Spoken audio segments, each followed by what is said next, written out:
பொதுவாக வந்து இந்த மாதிரி டாக்குமெண்ட்ரிஸ்லாம் எடுக்கும்போது என்ன செய்வாங்கன்னா அந்த பேசுகிற ஆட்களை பற்றி ஒரு 3 விதமாக இருக்கும். நான் வந்து அவங்கள பற்றின படப்பதிவுகள் அப்போ என்ன செய்வாங்கன்னா வெறும் நேரடியாக மட்டுமே படப்பதிவு செய்வாங்க.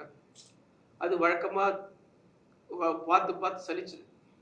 ஆனா இதுல பல இடங்கள்ல வந்து ப்ரொஃபைல்ல 2 கேமரா வச்சு ஷூட் பண்ணிருக்கீங்க பேசும்போது. அதனால நெறைய இடங்கள்ல போர் அடிக்கும் போதெல்லாம் சில இடங்கள்ல அந்த க்ளோஸ் அப்ப காமிக்கிறதும், சில இடங்கள்ல லாங் ஷாட்லயும் மாத்தி அந்த எடிட்டர் வேலை நல்லா பண்ணிருக்காரு. ஒரே நேரத்துல 2த்தையும் போடல. ஒரு இடத்துல வந்து மிட் ஷாட் போட்டிருந்தாருன்னா க்ளோஸ் அப் வந்து வேறு ஒரு தருணத்துல யூஸ் பண்ணிருக்காங்க.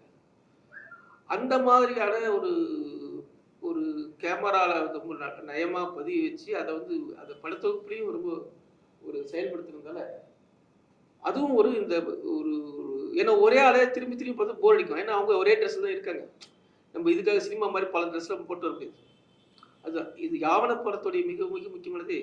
சினிமாவுக்கும் ஆவணப்படத்துக்கும் வித்தியாசம் வந்துட்டுன்னா சினிமாவில் நம்ம எதுனாலும் வர்ற பங்கேற்கிறவங்களுக்கு எதுனாலும் வந்து ஆவணப்படத்தில் அது உண்மையை எவ்வளோ தூரம் அது உண்மைக்கு நெருக்கமாக அதை உண்மையாக நோக்கி சொல்றது, அதை வந்து மிகைப்படுத்தல்கள் இல்லாமல் நமக்கு அறிவுக்கு உண்மையாக அதை கொண்டு போகிறது தான் ஆவணப்படங்களுடைய மிக மிக முக்கியமான பணி.